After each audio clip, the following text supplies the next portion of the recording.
بھارت نے دھماکے کرنے کے لیے 3 گنا انویسٹمنٹ بڑھا دی ہے۔ دہشت گرد اللہ کے لیے نہیں ڈالرز دینے کے لیے دھماکے کر رہے ہیں۔ جتنے بندے مارتے ہیں اتنے ڈالرز ملتے ہیں۔ وزیر مملکت برائے داخلہ طلال چودھری کہتے ہیں اسلام آباد میں خودکش بمبار کو روکنے کی پوری کوشش کی گئی، اتنا نقصان نہیں ہوا جتنا دہشت گرد کرنا چاہتا تھا۔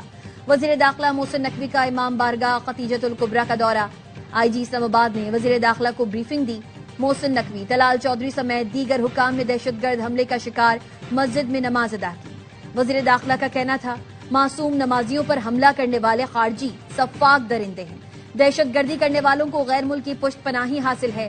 دشمن پاکستان کے امن اور ترقی کو نقصان پہنچانا چاہتے ہیں، قوم ان کے خلاف متحد ہے۔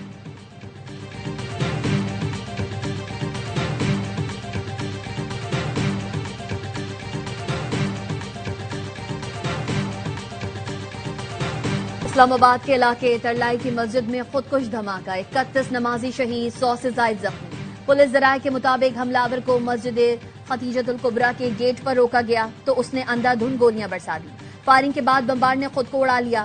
خودکش بمبار کا تعلق فتنہ خوارج سے تھا۔ خودکش بمبار کی شناخت ہو چکی۔ حکومتی ذرائع نے بتایا خودکش بمبار نے افغانستان سے دہشت گردی کی تربیت لی، کئی بار افغانستان کا سفر کر چکا، کچھ عرصہ پہلے افغانستان سے آیا تھا۔ پولیس اور سیکیورٹی اداروں کی تحقیقات جاری، جاں بحق ہونے والوں کی لاشیں اور زخمیوں کو اسپتال منتقل کر دیا گیا۔ جاں بحق ہونے والوں میں آئی جی اسلام آباد کے عزیز بھی شامل ہیں۔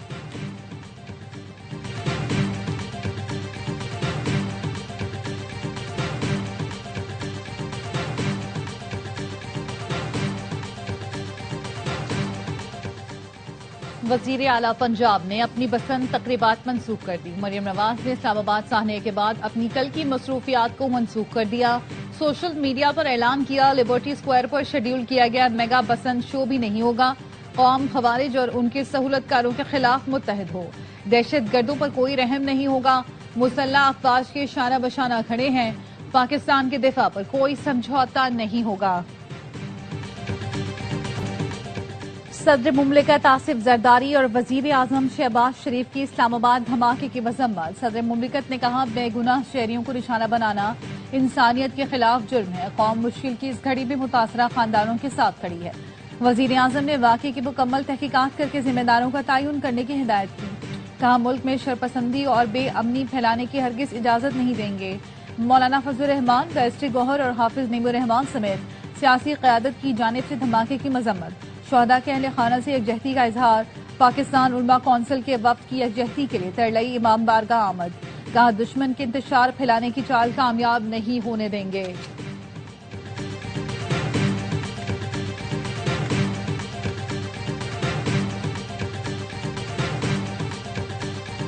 خودکش حملہ آور اب تک نوشیرہ میں تھا، پشاور میں رشتہ داروں کا پتہ لگا لیا۔ حملہ آور 1.5-2 سال پہلے افغانستان گیا، پچھلے سال واپس آیا، مختلف مقامات پر رکا تھا۔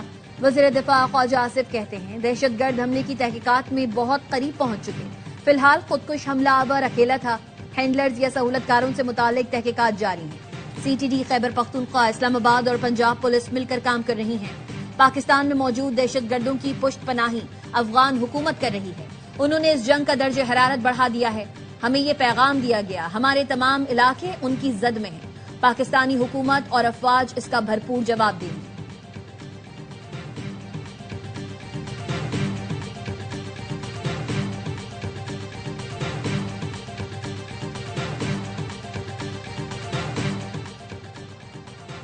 امریکہ، سعودی عرب، ایران، روس، چین، ترکی اور افغانستان سمیت مختلف ملکوں کی اسلام آباد خودکش حملے کی مذمت۔ سعودی عرب کا انتہا پسندی اور دہشت گردی کے خلاف پاکستان سے اظہار یکجہتی۔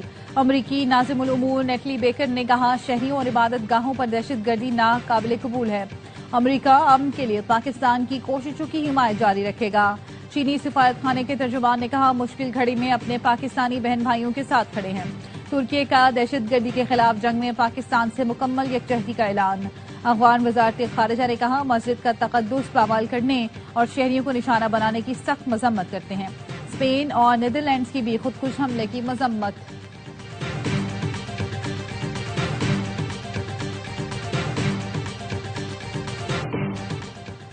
سیکیورٹی فورسز کے خیبر پختونخوا میں فتنہ خوارج کے خلاف انٹیلیجنس بیسڈ آپریشن، 24 خوارج مارے گئے۔ ISPR کے مطابق آپریشن کے دوران اورکزئی میں 14 اور خیبر میں 10 خوارج ہلاک ہوئے۔ علاقے میں کلیئرنس آپریشن جاری۔ صدر، وزیر اعظم اور وزیر داخلہ کی دہشت گردوں کے خلاف کامیاب آپریشنز پر سیکیورٹی فورسز کی ستائش۔ صدر زرداری نے کہا، دہشت گرد عناصر کے خلاف کارروائیوں میں 24 خوارج کا ہلاک ہونا قابل قدر کامیابی ہے۔ شہباز شریف نے کہا، ملک سے دہشت گردی کے مکمل خاتمے تک جنگ جاری رکھیں گے۔ محسن نقوی نے کہا، فورسز نے بروقت کارروائیاں کر کے دہشت گردوں کے مذموم عزائم کو خاک میں ملایا۔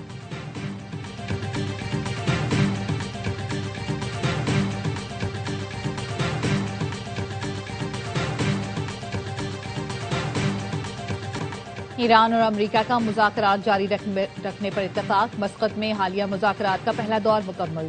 ایرانی وزیر خارجہ عباس عراقچی کہتے ہیں، امریکہ سے بات چیت اچھی رہی، یہ مذاکرات کا مثبت آغاز تھا۔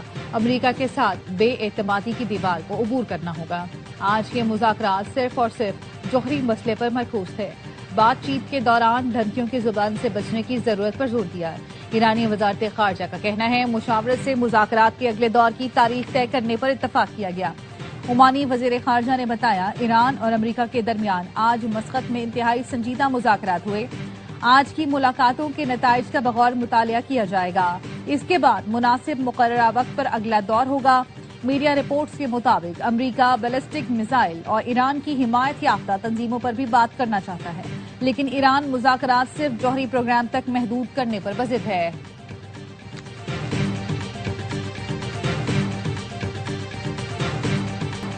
باہمی تجارت کا حجم $2 ارب تک لے جانے پر اتفاق ہوا۔ سائنس اور ٹیکنالوجی، توانائی، زراعت، ٹیکسٹائل کے شعبوں میں تعاون بڑھائیں گے۔ وزیر اعظم شہباز شریف کا پاکستان ازبکستان بزنس فورم سے خطاب، کہا، باہمی اقتصادی تعاون اور سرمایہ کاری کے فروغ کے لیے بزنس فورم مؤثر پلیٹ فارم ہے۔ 2023 میں اقتصادی حالت خراب تھی، معاشی چیلنجز پر کامیابی سے قابو پایا۔ ازبکستان کے صدر نے کہا، بزنس فورم میں معاہدوں پر عمل درآمد سے باہمی تعلقات مزید مضبوط ہوں گے۔ ازبک حکومت اور عوام پاکستان کے ساتھ تعلقات کو قدر کی نگاہ سے دیکھتے ہیں۔ ایوان صدر میں ازبکستان کے صدر کو اعلیٰ ترین اعزاز دینے کی پروقار تقریب۔ صدر آصف علی زرداری نے ازبکستان کے صدر کو نشان پاکستان کے اعزاز سے نوازا۔ شوکت مرزیویف کو نشان پاکستان کا اعزاز دو طرفہ تعلقات مستحکم کرنے کے اعتراف میں دیا گیا۔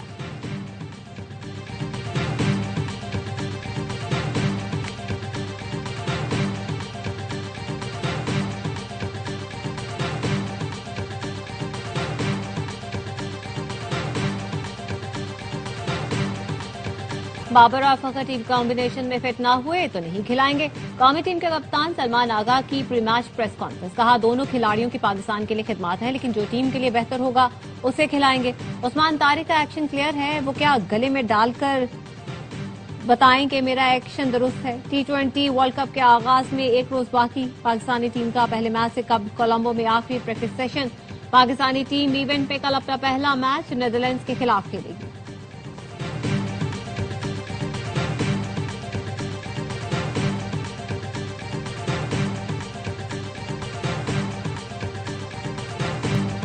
شاہین وکٹیں اڑائیں گے، بابر رنز بنائیں گے، اسپنر بلے بازوں کو چکرائیں گے۔ شائقین نے گرین شرٹ سے ورلڈ کپ میں زبردست کارکردگی کی امید لگا لی، کہتے ہیں اس بار پاکستان ٹرافی ضرور جیتے گا۔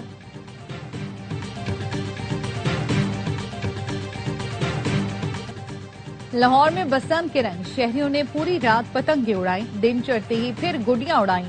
اوورسیز پاکستانی بھی بسنت منانے لاہور پہنچ گئے، کہتے ہیں خوشی ہے، زندگی میں بسنت منانے کی دوبارہ اجازت مل گئی۔ ریلوے اسٹیشن پر بھی لوگوں کا رش۔ شاہی قلعہ اور بادشاہی مسجد کے عقب میں سب سے اونچی اور بڑی چھت پر بسنت نائٹ کا اہتمام کیا گیا۔ گڈے اور ڈور خریدنے کے لیے شہری بڑی تعداد میں موچی گیٹ پر موجود۔ اندرون لاہور دلی گیٹ میں بھی لاہوریے بسنت کے حوالے سے پرجوش۔ شہریوں نے چھتوں کو خوب سجا رکھا ہے۔ بسنت میلہ اتوار تک جاری رہے گا۔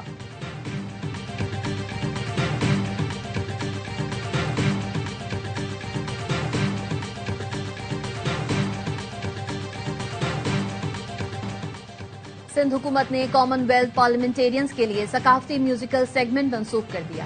سینئر وزیر شرجیل انعام میمن نے کہا، فیصلہ اسلام آباد دھماکے میں شہید افراد کے لواحقین سے اظہار یکجہتی کے لیے کیا گیا۔ عشائیہ سادگی، موسیقی کے بغیر، متاثرین اور قومی غم کے احترام میں منعقد ہو۔